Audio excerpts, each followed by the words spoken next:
ಇತ್ತೀಚೆಗಷ್ಟೇ ಅಬಕಾರಿ ಇಲಾಖೆಯ ಬಗ್ಗೆ ಸದನದಲ್ಲಿ ಭಾರಿ ಚರ್ಚೆಗೆ ಕಾರಣವಾಗಿತ್ತು. ಈಗ ಅಬಕಾರಿ ಭ್ರಷ್ಟಾಚಾರ ಕೂಗುಬೆನ್ನಲ್ಲೇ ಸಚಿವ ತಿಮ್ಮಾಪುರ ಟೆಂಪಲ್ ರನ್ ಮಾಡ್ತಿದ್ದಾರೆ. ಕಾಪು ತಾಲೂಕಿನ ಬಿಳಿಯಾರು ಧೂಮಾವತಿ ದೇವಸ್ಥಾನಕ್ಕೆ ಸಚಿವರ ದಿಢೀರ್ ಭೇಟಿ.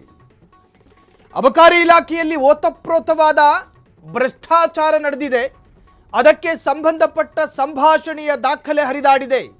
ಹಾಗಾಗಿ ಆ ಇಲಾಖೆಯ ಸಚಿವ ತಿಮ್ಮಾಪುರ ರಾಜೀನಾಮೆ ಕೊಡಬೇಕು ಅಂತ ರಾತ್ರಿ ಮಲಗಿ ಪ್ರೊಟೆಸ್ಟ್ ಮಾಡಿದ್ರು ವಿಪಕ್ಷದವರು.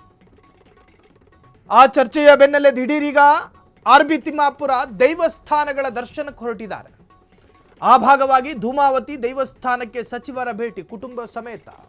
ಆಪ್ತ ಜೀವನ ಶೆಟ್ಟಿ ಆಮಂತ್ರಣದ ಮೇರೆಗೆ ಹೋಗಿದ್ದಾರೆ. ಹಗರಣದ ಆಡಿಯೋದಲ್ಲಿ ಕೇಳಿ ಬಂದಿದ್ದ ಜೀವನ ಶೆಟ್ಟಿಯ ಹೆಸರು. ಅದೇ ಜೀವನ್ ಶೆಟ್ಟಿ ದೇವಸ್ಥಾನಕ್ಕೆ ಹೋಗಿ ಬಂದರು. ಭ್ರಷ್ಟಾಚಾರದ ಬಗ್ಗೆ ಬಿಜೆಪಿಯದ್ದು ಸುಳ್ಳು ಆರೋಪ ಎಂದ ತಿಮ್ಮಾಪುರ ದೈವದ ಆಶೀರ್ವಾದ ಎಲ್ಲರಿಗೂ ಸಿಗಲಿ ಎಂದು ಹಾರೈಕೆ.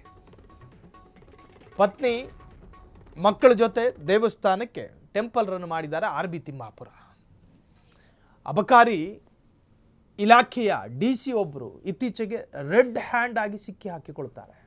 ರೆಡ್ ಹ್ಯಾಂಡ್ ಆಗಿ ಕೋಟ್ಯಾಂತರ ರೂಪಾಯಿ ಡಿಮ್ಯಾಂಡ್ ಮಾಡಿದ್ದ ಪ್ರಕರಣದಲ್ಲಿ 5 ಲಕ್ಷ ಲಂಚವನ್ನು ಸ್ವೀಕಾರ ಮಾಡಬೇಕಾದ್ರೆ ಲೋಕಾಧಿಕಾರಿಗಳು ದಿಢೀರ್ ರೈಡ್ ಮಾಡಿ ಅವ್ರನ್ನ ರೆಡ್ ಹ್ಯಾಂಡ್ ಆಗಿ ಎಳ್ಕೊಂಡು ಹೋಗಿರುವಂಥ ವಿಡಿಯೋ ಈ ಹಿಂದೆ ನೋಡಿದ್ದೀರಿ. ಅದೇ ಅಬಕಾರಿ ಇಲಾಖೆ ಯಾವ ಸರ್ಕಾರಕ್ಕೆ ಅತ್ಯಂತ ಬಹುದೊಡ್ಡ ಆದಾಯದ ಮೂಲವೋ ಅದೇ ಎಣ್ಣೆ ಡಿಪಾರ್ಟ್ಮೆಂಟು, ಅದೇ ಲಿಕ್ಕರ್ ಡಿಪಾರ್ಟ್ಮೆಂಟು, ಆ ಡಿಪಾರ್ಟ್ಮೆಂಟ್ನ ಮಿನಿಸ್ಟರ್ ಆಗಿರುವಂಥ ಆರ್.ಬಿ. ತಿಮ್ಮಾಪುರ.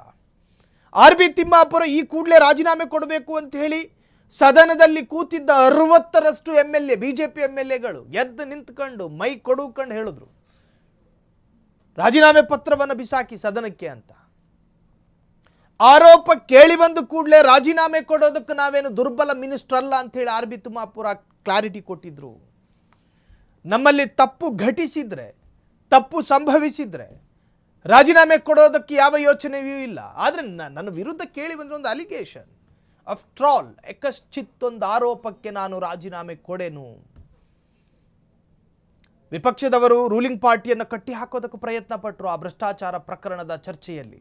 ಆದರೆ ಅದನ್ನು ಸಮರ್ಥವಾಗಿ ನಿಭಾಯಿಸುವ ರೀತಿಯಲ್ಲಿ ಆರ್.ಬಿ. ತಿಮ್ಮಾಪುರ ರಿಯಾಕ್ಟ್ ಮಾಡಿದ್ರು. ಈಗ ಮತ್ತೆ ಅವರು ಚರ್ಚೆಗೆ ಕಾರಣರಾಗಿದ್ದಾರೆ. ಅದು ಹೆಂಗಂದ್ರೆ, ಯಾವ ಆಡಿಯೋ ಸಂಭಾಷಣೆಯಲ್ಲಿ ಒಬ್ಬ ವ್ಯಕ್ತಿಯ ಹೆಸರು ಉಲ್ಲೇಖ ಇತ್ತು ಆ ವ್ಯಕ್ತಿಗೆ ಸಂಬಂಧಪಟ್ಟ ದೇವಾಲಯ, ದೇವಸ್ಥಾನ, ಅಲ್ಲಿಗೆ ಅಬಕಾರಿ ಸಚಿವರಾಗಿರುವಂಥ ಆರ್.ಬಿ. ತಿಮ್ಮಾಪುರ ಮತ್ತು ಅವರ ಹೆಂಡ್ರು ಮಕ್ಕಳು ಎಲ್ಲರೂ ಕೂಡ ಭೇಟಿ ಕೊಟ್ಟಿದ್ದಾರೆ. ಸಚಿವ ತಿಮ್ಮಾಪುರ ಟೆಂಪಲ್ ರನ್. ಕಾಪು ತಾಲೂಕಿನ ಬಿಳಿಯಾರು ಧೂಮಾವತಿ ದೇವಸ್ಥಾನಕ್ಕೆ ಸಚಿವರ ದಿಢೀರ್ ಭೇಟಿ. ಪತ್ನಿ ಮತ್ತು ಕುಟುಂಬದವರೊಂದಿಗೆ ನೇಮೋತ್ಸವದಲ್ಲಿ ಭಾಗಿ. ಸನ್ನಿಧಿಯ ನೂತನ ಗೋಪುರ ಮತ್ತು ಕಟ್ಟಡ ಲೋಕಾರ್ಪಣೆ ಕಾರ್ಯಕ್ರಮ. ಅದು ಆಪ್ತ ಜೀವನ ಶೆಟ್ಟಿ ಆಮಂತ್ರಣದ ಮೇರೆಗೆ ಆಗಮನ. ಈ ಜೀವನ ಶೆಟ್ಟಿ ಇದ್ರಲ್ಲ, ಅವರ ಹೆಸರು ಈ ಹಿಂದಿನ ವೈರಲ್ ಆದ ಆಡಿಯೋದಲ್ಲಿ ಕೇಳಿಬಂದಿತ್ತು. ಅಂದರೆ ಕರಪ್ಷನ್ ವಿಚಾರದಲ್ಲಿ ಜೀವನ ಶೆಟ್ಟಿಯು ಕೂಡ ಭಾಗಿಯಾಗಿದ್ರು ಅನ್ನೋ ಆರೋಪ. ಭ್ರಷ್ಟಾಚಾರದ ಬಗ್ಗೆ ಬಿಜೆಪಿಯದ್ದು ಸುಳ್ಳು ಆರೋಪ ಎಂದ ತಿಮ್ಮಾಪುರ್ ದೈವದ ಆಶೀರ್ವಾದ ಎಲ್ಲರಿಗೂ ಸಿಗಲಿ ಎಂದು ಹಾರೈಕೆ ಮಾಡಿ ಅಲ್ಲಿಂದ ಹೊರಟೋದ್ರು. ಕ್ಷಣ ಕ್ಷಣದ ಸುದ್ದಿಗಳಿಗಾಗಿ ಫ್ರೀಡಂ ಟಿವಿ ಸಬ್ಸ್ಕ್ರೈಬ್ ಮಾಡಿ, ಲೈಕ್ ಮಾಡಿ ಹಾಗೂ ಫಾಲೋ ಮಾಡಿ. ಹೊಸ ಸುದ್ದಿಗಳ ನೋಟಿಫಿಕೇಶನ್ಗಾಗಿ ಬೆಲ್ ಐಕಾನ್ ಮೇಲೆ ಕ್ಲಿಕ್ ಮಾಡಿ.